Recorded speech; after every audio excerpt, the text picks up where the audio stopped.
Right now, studies show that about 2.5% of adults and 5% of children in the United States have ADHD. That's 1 in 40 adults and 1 in 20 children. That's a lot.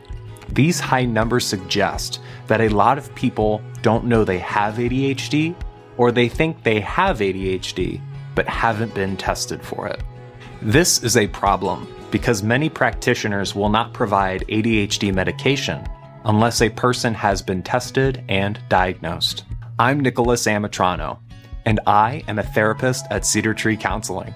I am also a neuropsychologist in training who has met, worked with, and tested many teens and adults with ADHD. Today, I am going to talk about 5 things to know about ADHD testing to help you decide if ADHD testing is something you want and if it is right for you.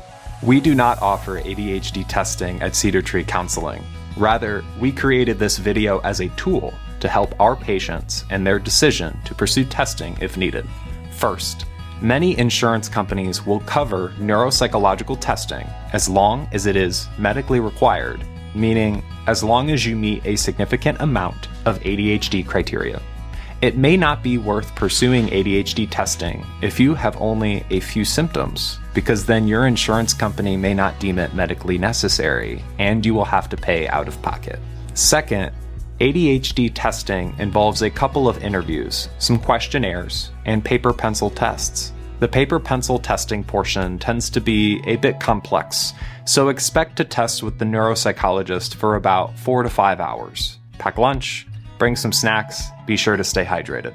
Third, ADHD testing does not involve machinery. No MRIs, no CAT scans.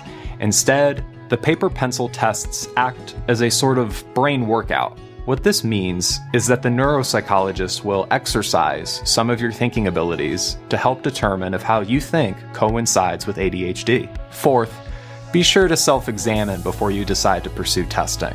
Many times, people are experiencing problems such as anxiety, depression, stress, trauma, substance misuse, or some other psychological issue that is causing difficulties with concentration, low attention span, a hard time planning and organizing, or behaviors that seem like hyperactivity.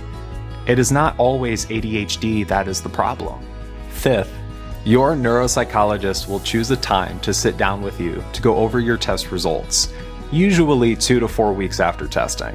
Your neuropsychologist will also give you your diagnosis, if it applies to you, and will provide recommendations for a treatment plan.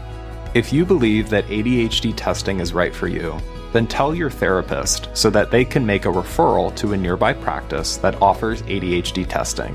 While you wait, be sure to continue therapy with your therapist so that the two of you can begin to create a treatment plan for the symptoms you are experiencing in the meantime.